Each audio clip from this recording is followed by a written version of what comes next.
gente! No programa de hoje nós vamos falar de resiliência. Um dos grandes desafios da vida é lidar com as perdas. E se elas são fonte de angústia, podem ser também de aprendizado e superação. O Sou 60 está começando agora!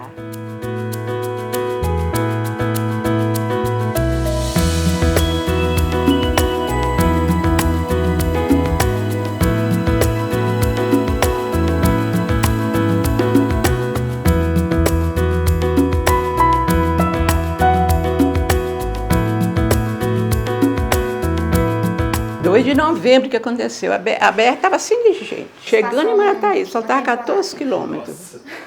Nós ia passar os feriados lá, né? Aqui são os meninos que morreu, esse aqui morreu com 18 anos, esse aqui morreu com 17, ela morreu com 15. O que está vivo. Ele se feriu todo, ele teve fratura exposta. Joelhei para ele e falei assim, olha meu filho, o acidente houve, morreu todo mundo, e só resta nós dois. Força que eu encontrei mesmo, que eu acredito que sim, é amor ao meu filho. Eu precisava força para mim e para ele. Então, enquanto ele ficou vivo, e ele precisava de mim e eu mais dele ainda, foi assim foi que nós vivemos. Hoje a gente vive um para o outro, super, meu amigo. Quem morreu, morreu. O que é de fazer? Deus não vai trazer eles de volta mais. Tive que ter ajuda quando eu perdi, né? Porque eu vivi 46 anos casado, mas o namoro 50. Aí tive que pegar uma ajuda psicológica, né? Aí eu fiquei uns tempos na psicóloga e tudo. Não gosto de pensar na morte, entendeu? O dia que ela vier, fazer o quê?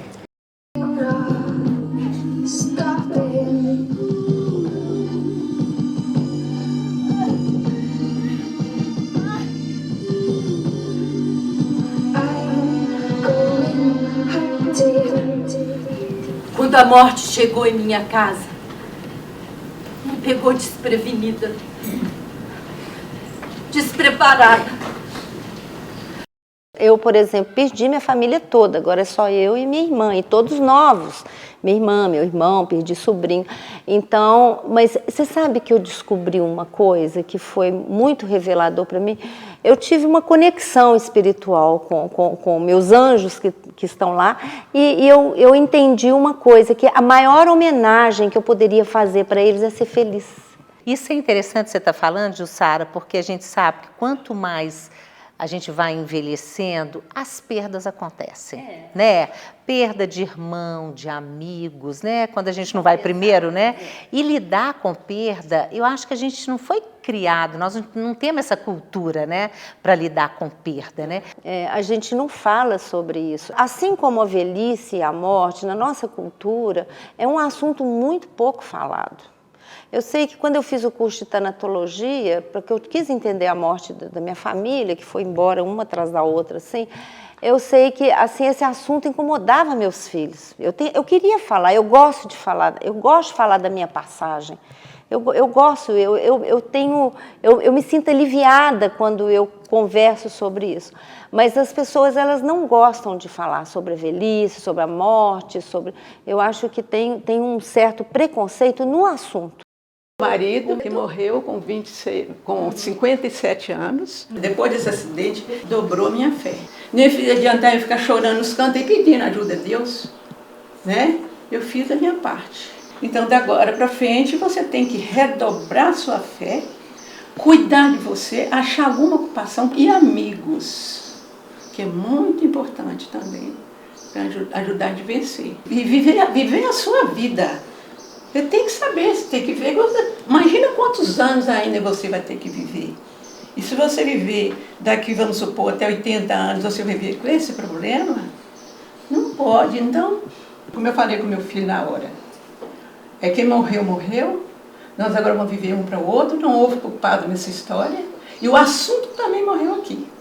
Não é para dizer que a gente fica, toda vez que vê uma flor, minha filha adorava isso. Né? Toda vez que vê, não é por aí não. Você tem medo da morte? Olha, eu acho que a morte é consequência. A gente deve encarar a morte como uma coisa que é uma passagem. né? Assim como o bebê passa do ventre da mãe para... Ele não sabe o que ele vai achar aqui. Foi uma passagem. A morte também vai ser uma passagem. Agora, o que me assusta, e eu não quero nem saber, é porque a morte, para ela vir, ela vai ter uma desculpa. Porque todo mundo vai ter uma desculpa para ir embora um dia. Então, essa desculpa que eu tenho medo dela. E não gostaria nem de saber qual desculpa que eles vão arranjar para me levar. Eu ainda hei de descobrir esse Deus escondido. Eu abria as gavetas, olhava debaixo dos panos, abria a porta do armário bem devagarinho para surpreendê-lo me espreitando. Mas nunca nada. Você fez um outro espetáculo, Júlia, um monólogo, né? E que trata, quer dizer, o texto está aí, né? O texto é seu. E que trata da questão do envelhecimento, da velhice e da morte. Aí é um drama, né? É um drama engraçado. Até no drama é isso mesmo, interessante. O que você passa com esse espetáculo? Qual que é o oposto da morte? Se você fizer essa enquete, a maior parte das pessoas fala assim, o oposto da morte é a vida. Eu falo assim, não é. O oposto da morte é o nascimento. Vida é o que está no meio, entre uma coisa e outra. É bonito isso, né? É o que o Guimarães Rosa fala, a travessia, né? Então vamos trabalhar essa travessia. Passei por momentos tristes na minha vida. O que mais me deixou triste era o medo de não ser mais alegre, de não ser mais feliz. Mas, graças a Deus, eu fui atrás, eu corri atrás disso e eu sou uma pessoa alegre. Na minha vida, você não imagina. Nossos clubes de terceira idade tem baile temático todo mês. Todo mês tem um baile temático, no fim do mês. Uma hora é dança, é fantasia, outra hora é carnaval, outra hora é Dia dos Pais, outra hora é doutoranda.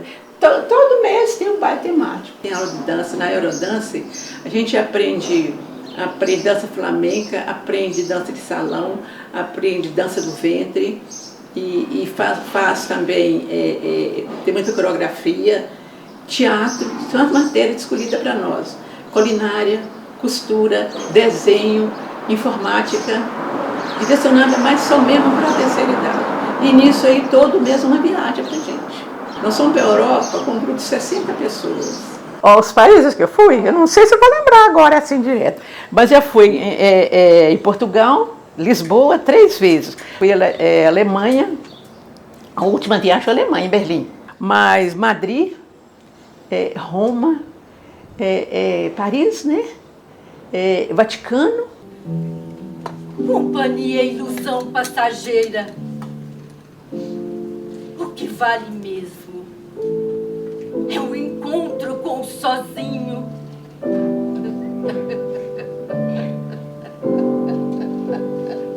Como é que você lida com as perdas? Ixi, eu tenho dificuldade. Isso eu tenho.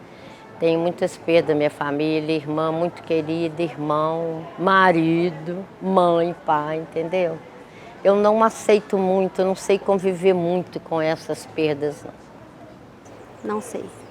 Não sei lidar com isso. É muito difícil, né? Muito difícil. Mas você tenta se preparar, pelo menos, que é uma coisa que vai acontecer, né? Vai. Eu sei que vai acontecer, mas eu não tento me preparar, não.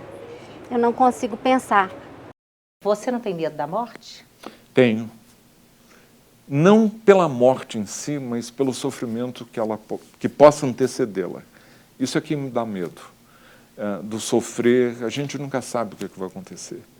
Eu procuro, claro, caprichar em estilos de vida para que eu possa viver bem e continuar saudável, continuar com capacidade funcional, continuar produtivo, mas você não sabe qual vai ser o seu futuro. E isso me dá medo, esse sofrimento. E eu acho que aí o brasileiro também não está nada bem preparado. Nós não transamos bem com a morte. Eu vivi a vida, né? E assim, não estou com medo dela, não. A hora que ela chegar. Se ela não pode avisar que assim, eu estou chegando, né? Ela pode vir, mas precisa avisar, não. É bom porque pegar se ela avisar, a gente assusta. É bom pegar desprevenido e rápido, né? Mas eu não tenho medo, não. Nem da morte, nem da enfermidade também. Nem da enfermidade não, você tem? Não tenho medo. Porque se a gente sofre, é porque a gente plantou. todo sofrimento nosso é porque a gente tem uma causa, né? Então, a doença é um efeito, a causa está lá atrás. Eu tenho uma percepção de que viver é envelhecer. Geralmente, quando a pessoa chega lá reclamando, eu estou ficando velha, estou com esse problema de saúde, foi assim, olha, a outra opção não é boa, não. É morrer, né? A outra opção é morrer. E meu próximo livro trata muito desse assunto. Estou escrevendo um livro que chama-se Vida Longa e Morte Súbita. O ideal é você viver muito e, de preferência, ter uma morte, pum. Eu fico pensando que é dormir e não acordar. Quando você acordou, você está morto, né? Você está morta. Você não acorda, né? A gente não está muito habituado com a questão da morte, não só pela perda do outro, mas também porque a morte de outro nos toca. A morte do outro nos mostra que nós também temos limites. É comum quando a gente perde alguém que a gente ama muito, a gente pensa assim, nossa, não vou trabalhar tanto, não vou correr tanto, não vou acumular tanto, vou viver mais. E aí o sujeito fica uma série de projetos que talvez aqueles projetos que ele está dizendo naquele momento da perda sejam projetos que ele tem que levar mais a sério mesmo, porque chegou no limite. A morte, ela vai entrando no nosso corpo, é com o tempo mesmo, ela vai fazendo parte do negócio, é com o tempo mesmo, você vai aceitando. Eu já passei por algumas aí que eu nem devia estar aqui, né? E quando você se aproxima mais da morte, que é óbvio, eu hoje estou muito mais perto da minha morte do que eu estava há 40 anos atrás, a gente tem que, eu falo e arrepio, porque eu sei que isso vai acontecer, e eu espero que aconteça com um mínimo de sofrimento. Mas eu tenho o direito de deixar um testamento antes, que eu ainda com capacidade cognitiva, de dizer, eu não quero morrer aos 98 anos com tubos e máquinas ligadas em todos os meus orifícios. Eu não quero ir para um centro de tratamento intensivo e eu já tenho, claro, o meu testamento dizendo claramente quais são as minhas opções para que ninguém se engane e que nenhum profissional da saúde ou, quem sabe, nenhum familiar faça opções que não são as opções que eu quero hoje, que eu estou alerta, cognitivamente intacto, dizendo, é assim que eu quero, essas são as minhas opções. A gente não quer, não querer a gente não quer, mas a gente aceita. E feliz aquele que aceita, porque isso não tem volta. Agora, eu peço a Deus uma coisa, não quero sofrer para morrer, quero assim, ó, deitei e dormi, ó, morreu. Pronto. Assim que eu pedi. Todo mundo quer não, assim, assim né? que eu peço. Não quero estar lá no hospital, pulmão dos outros, dando banho. Não quero isso, não. Porque a morte, de repente, é ruim para a família, que é choque. Mas para quem morre... E um camarada ficar 20 anos numa cama aí, gente, pulmão dos outros, isso é brincadeira, gente? O meu pai sempre reclamava. Parece que velho só tem nariz e pé, só ganha um lenço e meia.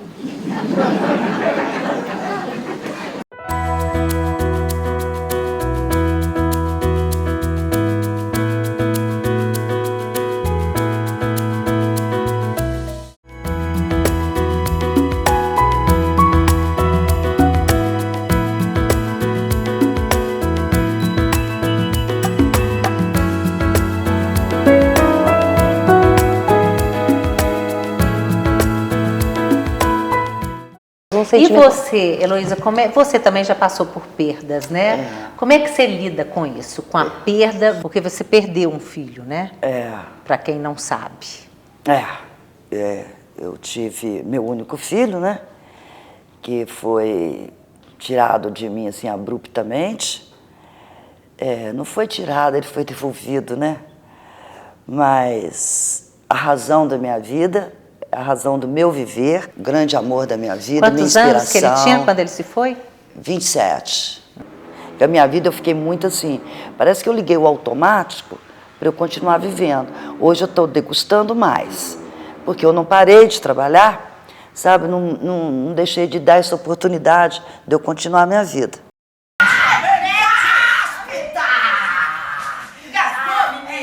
Esse pernilongo bastardo! Esse AS egípcio deve ser viciado. Gostaria de dar o meu último suspiro num palco. Opa! Sabe? Gostaria. Não é assim, porque morrer é uma celebração, sabe? Por que não celebrar no palco uma parte, o final de uma vida, que para mim foi tão importante, que é estar no palco, é estar representando emoções, sentimentos. A senhora não tem medo da morte, não? Tem não. Não? Não. A senhora não está querendo saber dela, Não, né? não quero saber dela. Por hora eu não quero nem que ela falar dela. A gente não quer morrer também, porque a gente não quer deixar a família, não quer deixar a casa, não quer deixar o carro, não quer deixar a vista de Copacabana, do mar que você tem ali em frente da sua casa, não é? Quer dizer, como é que a gente lida com isso? Quem gosta de viver vai ter muita coisa que ele não vai querer deixar. Agora, o desapego é claro que a gente gostaria de ficar mais tempo. Eu só quero ficar mais tempo, digamos, estou dizendo, de vida, enquanto eu puder ter qualidade de vida. E qualidade de vida, para mim, é eu poder estar o máximo possível independente, cognitivamente interagindo, podendo aprender, que isso é o que te faz você continuamente estar indagando, perguntando, aprendendo. É isso que te mantém alerta. E existe também a teoria de que há o desengajamento, que você, à medida que vai envelhecendo, você vai se desengajando e deixando essas coisas para trás, e que talvez fique mais fácil você partir aos poucos, porque você já não está tão preso. Eu ainda não cheguei lá, eu ainda acho que eu estou muito preso, muito aceso, muito antenado, muito interessado, e ainda tem muita coisa que eu quero usufruir. Pendurado no bolo e pedindo socorro. Eu danço na segunda, quarta, sexta e sábado. E cada um em clube diferente. Não tenho tempo de solidão, ter tempo de solidão. Não sei o que é solidão. O que mata a solidão é a atividade. Não adianta você ficar lá deitada no sofá, sem televisão, a vida toda. Eu estou com preguiça disso, eu estou com preguiça daquilo. Eu não vou abrir meu e-mail, meu computador, vou ligar para uma amiga. E eu não tenho tempo de solidão. Eu tenho um namorado que ele tem 57 anos. Olha quanto eu não sou mais velha que ele. Mas esse chega junto comigo. Chega junto comigo, por isso que os mais velhos, hoje eu não posso, hoje eu estou cansado, eu não gosto de viajar, eu não gosto disso, não gosto daquilo. Eu sou cadastrada na PUC, e então, quando é na época do fim de ano, né, assim, o fim de semestre, eles ligam para mim se eu posso ter disponibilidade para receber estrangeiro. Isso é maravilhoso para mim, são meus companheiros, meus amigos. Então, tal vez parece mi abuelita, que es la palabra en español para avó. Minha escola, e o laço na cabeça vermelho? Não sei, a foto é preta e branca. A gente pode falar qualquer cor, né? A gente fica mais criativo. Quem vive a experiência da morte nos relata que passa um filminho na cabeça, como se a vida toda naqueles momentos da iminência da morte, o filme da vida passa na cabeça. Então a ideia da peça Júlia, Memória do Futuro era mais ou menos isso, né? É esse filminho. No momento de morrer, o filminho da sua vida volta. Então era cheio de flashback, ela ia desde a infância até o envelhecer. Mas se você puder levar a vida até o último e derradeiro momento, e essa era a proposta da Júlia, Memória do Futuro, de poder encarar a chegada do momento derradeiro como fazendo parte desse jogo, né? Se você pudesse encarar dessa forma, sem sofrer com isso, porque não adianta, né? Eu acho que por mais que a gente faça, nenhum de nós vai sair vivo. Não tem jeito. E você está falando dessa coisa de passar o filminho, né, antes de morrer. Já há uma pesquisa feita nos Estados Unidos, uma pesquisa grande. Pesquisa também, acho que já foi feita até em Belo Horizonte, sobre a questão... isso é muito próprio da tanatologia, né? A turma da tanatologia que fez essa pesquisa. Quer dizer, a pessoa está ali, sabe que vai morrer e começa a pensar na vida que teve, né? E o engraçado é que ninguém fala assim, nossa, por que que eu não comprei um carro importado, um apartamento de cobertura? Os pensamentos e as lembranças por que que eu não convivi mais com meu neto, por que que eu não valorizei? Quer dizer, tudo relacionado às relações. Você não é o ter, mas é o ser, né? Que bacana isso, não sabia isso faz sentido, né? Muito, muito. Agora, você tem medo da morte, Jair? Claro que eu tenho. Tem? Uma das formas de você enfrentar o medo é ficar falando desse assunto. Você fica parecendo imune, né? Você não quer morrer? Eu não quero, não. Um projeto de futuro, mas um futuro bem distante.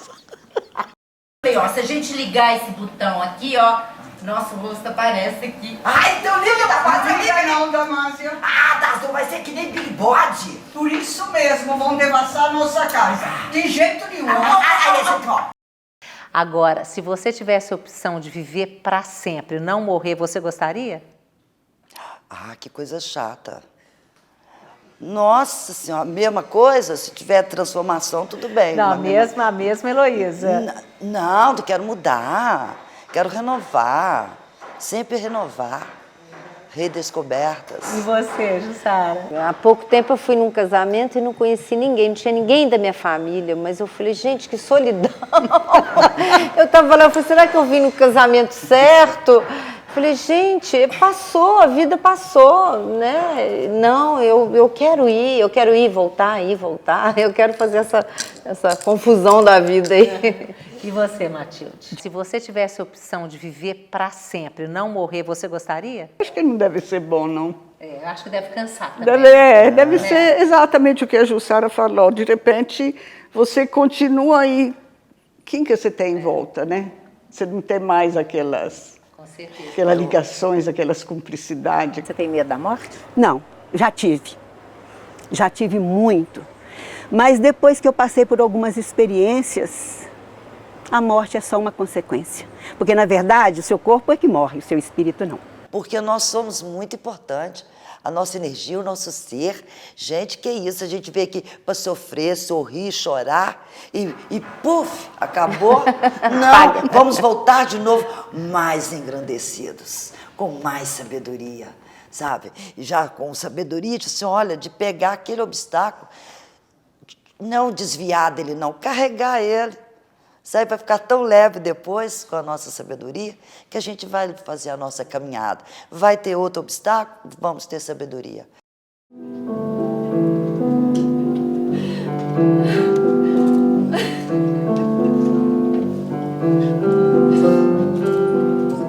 Saudades. Muita saudade.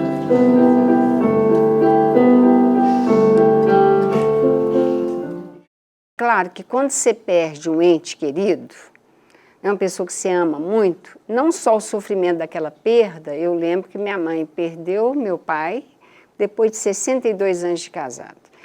Então, isso não é fácil. O idoso, às vezes, perde pessoas que depois de muitos anos de convivência, e eu lembro de uma frase que ela me disse assim, nossa, eu já não sei quem que eu sou e quem que era seu pai. Né, porque essa mistura, essa embolação que muitas vezes fica, né, num casamento, numa relação, então o sujeito tem que começar a se localizar ali. Primeiro, quem que ele é, que é um trabalho muitas vezes árduo. Resiliência. Olha, eu já passei por situações bem difíceis de enterrar mãe, irmã e outros parentes, sozinho, só eu. Mas eu acho que eu superei bem. Você, nas alegrias, nas coisas que te dão prazer, elas te fortalecem para na hora do tranco, você tem energia, tem coragem para enfrentar. Resiliência é a gente, quando chega nessa idade, já passou por muita coisa. Muitas perdas, muita coisa já mexeu muito com a gente. E a gente vai encarando as coisas, vai encarando a vida e saber que a vida não é só flores, a vida tem as suas dificuldades. E o importante é você encarar e saber que aquilo vai passar e que dias melhores virão. O que eu aprendi nesses anos, escutando idosos e não idosos, é que quando o sujeito começa a falar, começa a ter medo da morte, é porque algo na vida não está bem. Então, o medo da morte, a meu ver, não é o medo da morte, né? É o medo da vida. É porque algo não está funcionando na vida e então esse sujeito começa a ter medo. Ele projeta onde? Na morte. Mas a morte a gente não sabe, né? Assim, o que é a morte? A morte já não está na nossa vida cotidiana, né? Por várias perdas, desde pequeno que a gente vai sofrendo. Quer dizer, a morte não faz parte da nossa própria constituição. Quer dizer, se não existisse esse limite da morte, será que a gente suportaria viver? Quer dizer, o medo da morte eu acho que é sobretudo o medo da vida. É que o sujeito naquele momento, ele não está dando conta de alguma coisa da vida dele. Se eu morrer hoje, eu morro feliz. Envelhecer para mim é uma coisa natural, porque todo mundo vai envelhecer um dia. E eu sei envelhecer. Eu já estou preparando para meus 100 anos. Só isso que eu tenho medo, só de sofrer para morrer. Mas eu acredito que não, minha morte vai ser instantânea, porque minha família toda, quando morre, é assim. Eu vou ficar aqui sentada. Eu vou olhar para ela e dizer: eu sabia que esse encontro aconteceria. Eu sabia. Um dia a luz se apaga, porque um dia eu vi a luz.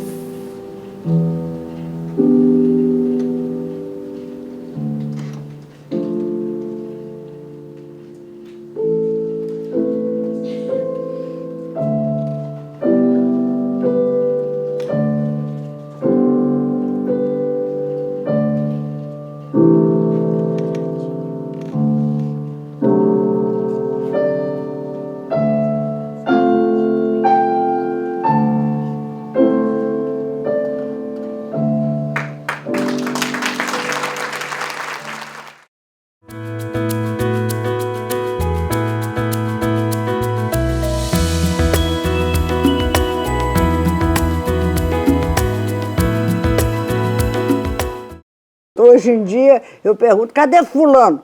Morreu. Cadê fulano? Todo mundo já morreu, eu estou ficando aqui, sozinha, aqui em pé. Mas você tem medo da morte? Nenhuma. Não me passa na cabeça, eu acho que eu não vou morrer. Sertão foi minha escola, mas sofrendo quero mais. Pra realizar meus sonhos, eu vim pra Minas Gerais. Onde a morte está, eu não estou. Onde eu estou, ela não está. Adorei!